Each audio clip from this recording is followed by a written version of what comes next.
our man Scott Gobranson. Scotty, what's happening, baby? Good. The Atlanta Hawks, man, that triggered you. That's really interesting. I don't like the Hawks, man. I don't know what it is. The Hawks bother me. There's a few teams, a few people, a few players, a few coaches. They just bother me, Scott. Josh McDaniels bothers me. Well, real quick before we got to John, Scott, are you a big basketball guy? I'm not an NBA guy. I love college basketball. You're a gambler.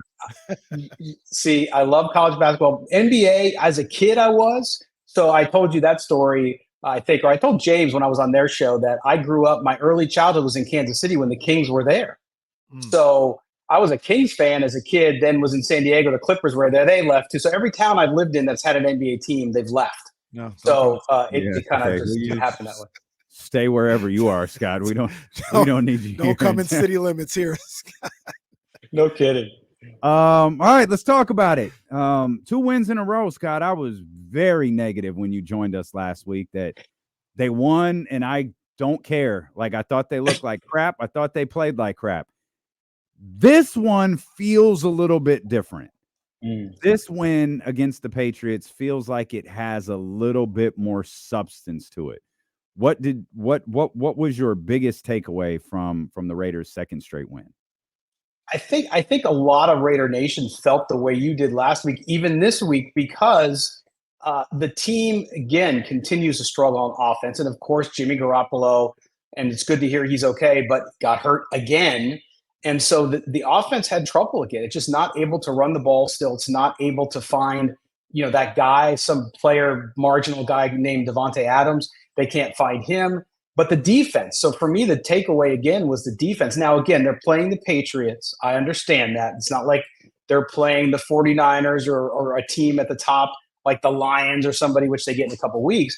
But I thought the defense continued to show a spark there. Of course, Maxx Crosby does his thing. But overall, they started to actually get a pass rush up the middle, which was good. And you only play the team that's in front of you. So I think coming out of the game, and they won. I know they're sitting at 3-3. Who would have thought at this point they'd be a game ahead in the loss column over the Chargers in the same division and have second place all of themselves for right now in the AFC West. So I think from that perspective, you have to look at it and say, okay, they're in this 3-game stretch, as I told you guys last week, where they have an opportunity. Maybe they're going to Chicago this week. They can come out of this at 4-3 without an offense. And so to me, that's where you kind of look and you find some of that. You find that maybe the defense has turned the corner. They're still deficient of talent there, guys. But what they do have, they're getting the most out of, and that's an encouraging spot.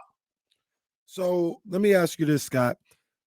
They 3-3, they 500, got an opportunity to go 4-3. We talked about this a little bit yesterday. You got your injured starting quarterback. Well, let's just assume that he's not going to play. The way everything went out, I'll just assume he won't play. Do you go to the rookie who now has a week to prepare, or do you go to the veteran? And my thought is you probably feel a little bit more secure with having a veteran in there trying to win games as opposed to the rookie. Which way do you think Josh McDaniels is leaning? No, you make a good point. I think, look, you have a veteran and you like to go that direction. At the same time, you made the point as well, which is the rookie's going to have snaps all week long, right? Unless something crazy happens and Jimmy Garoppolo is healthy tomorrow.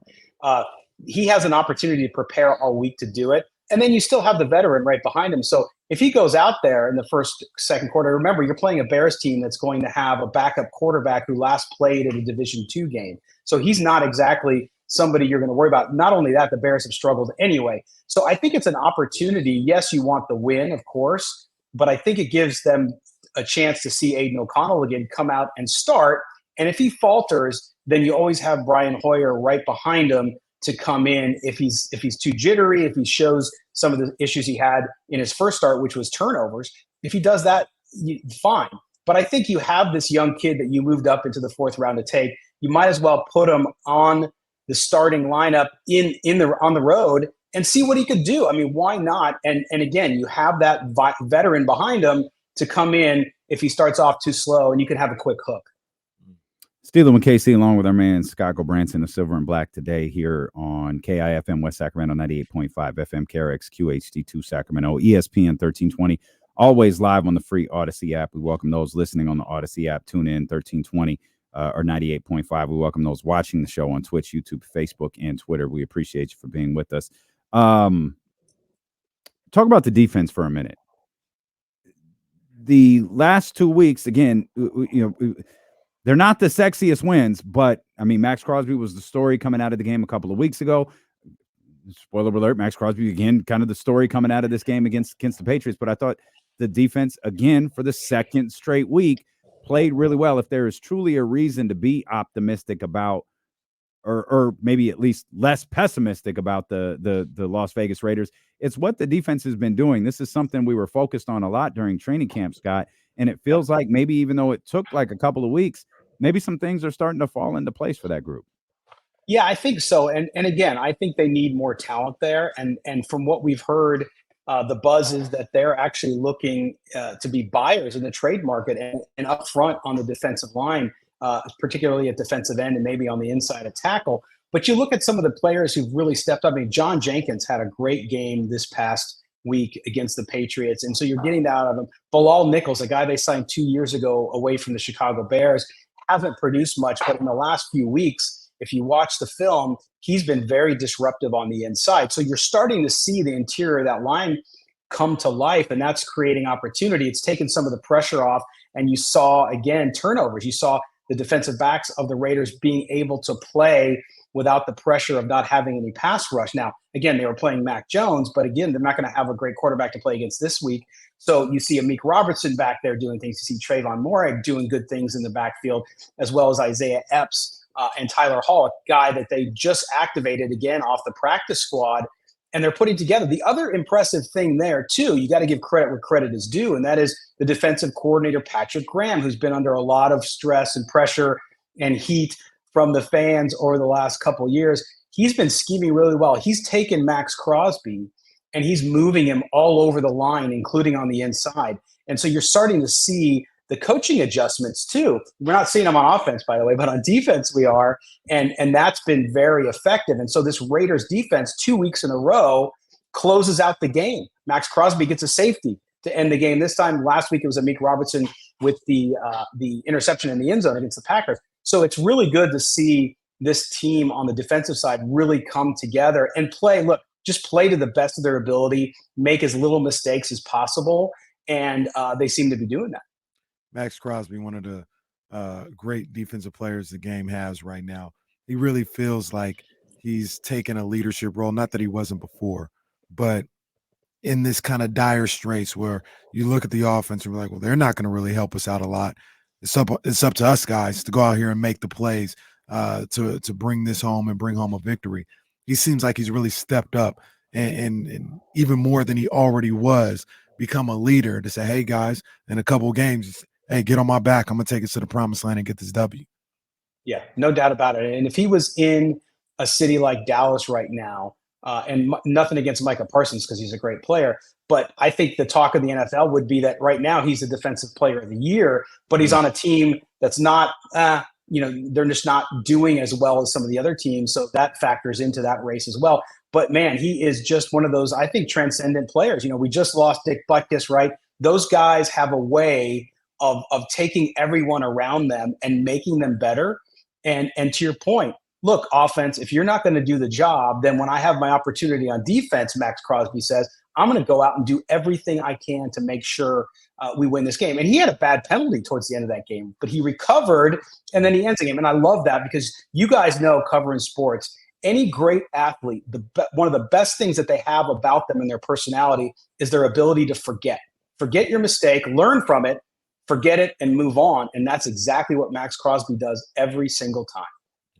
Speaking of mistakes, Jimmy Garoppolo makes a lot of them. Oh, man. Damn, well, Jimmy, he's hurt. Why you got to do that? He's hurt. I need a segue. I'm a professional here. I needed the right segue into the quarterback position. Though I do wish Jimmy, a healthy return. What do we know so far? I saw Josh McDaniels say yesterday we dodged a bullet, but he really didn't elaborate much. What do we know about Jimmy Garoppolo and his back injury?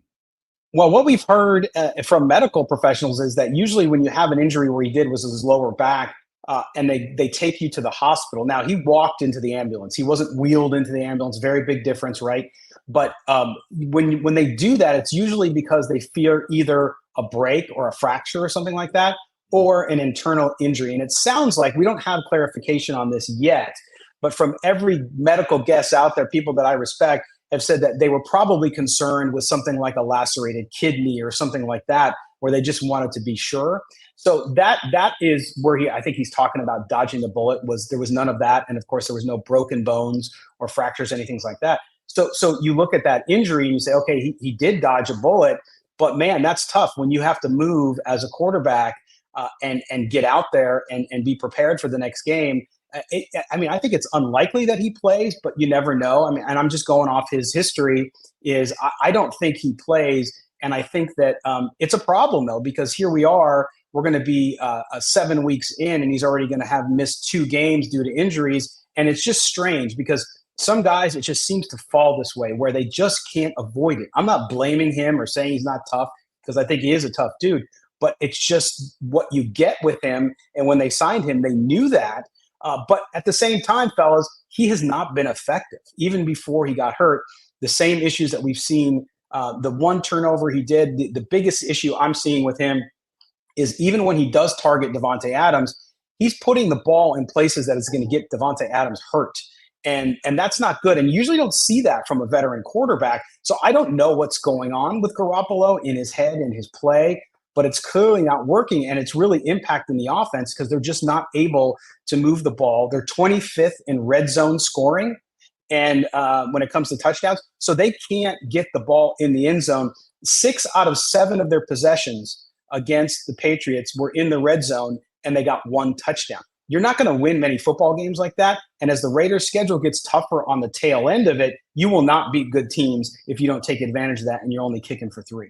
We'll send Scott some 49ers film. Yeah, well. You talk about getting 49er. You talk about getting receivers killed. Like, I mean, Devontae, God almighty. That was a tough one. He got lit up a couple of times on Sunday. You know, one of the things that doesn't get talked about with Jimmy Garoppolo a lot, which I think he's, you know, I always thought he was a good quarterback. I still do, or whatever. But he's had a good amount of injuries now in his career, and it really feels like that could also be playing a factor into his play, right? Like where he's just been beat up over his career to the point where now his skill level is starting to diminish because he just can't do the same things he was able to do the year he took the Niners to the Super Bowl or something like that. He's had multiple injuries since then. So, yeah, and it's a great point. I mean, remember, he had that surgically repaired foot this past offseason, right? The surgery, he waited until he became a Raider, and then he got the surgery and rehab from it, and he got the clearance to play. But you got to wonder, is that foot, even if it's not necessarily bothering him from a pain perspective, it has his mechanics changed? Is he able to plant like he used to? Is he able to be the full quarterback that he once was? And I think that's fair game to your point, because after a while, injuries just start stacking on with each other. And the human body is the human body. I don't care what kind of good shape you're in or not. After a while, it just wears on you. And yeah, he's only 31 years old, which is obviously young in football years. It's getting closer to what they would consider to be older. But it just, you know, when you have that many injuries, especially to the legs, and you're a football player, it's got to be tough. And so that could be having a major impact here for sure. How you feeling, Scott? We got the Bears coming up, the Giants, the Jets. There's some tough games after that, but the fact that this does not look like a 500 team. Excuse me. It certainly doesn't look like an above 500 team, but they have the opportunity to do that in the next couple of weeks. Absolutely. I mean, you look at that Bears game. You mentioned the Giants, who are obviously a disaster right now. Although they played the Bills tough for a while, clearly, but there, I think, in lies the opportunity for the Raiders. And some Raider fans, I think, are conflicted about that because they want this team to do well, but at the same time, they know they're not going to probably be a playoff team or make any noise. And so why not just wait and go get your draft pick? But I do look, they're professional athletes. They want to win. That's their job. And so I think they have a great opportunity. Sandwiched in between that is a really tough game, which is the Detroit Lions on Monday night. And the Lions, you guys all know what's going on with them and how great they've been. So I think they have a great opportunity here to come out of this thing, at least going into the hard part of their schedule, with some confidence and to get some of those young players playing at the best that they can, and then take the rest of the schedule as it comes and hope for the best. Scott, always great to see you, my friend. Thanks for joining us. And hopefully we're talking about another Raiders win next week, because if we're not, it's not going to be good. That'll be tough. It's not going to be good. They're going to win on Sunday. I think so. I think we have the opportunity to be talking about 3 in a row, and we'll be tapped into Silver and Black today. Scott, thank you, my man. I appreciate it, gentlemen. Have a great rest of your week.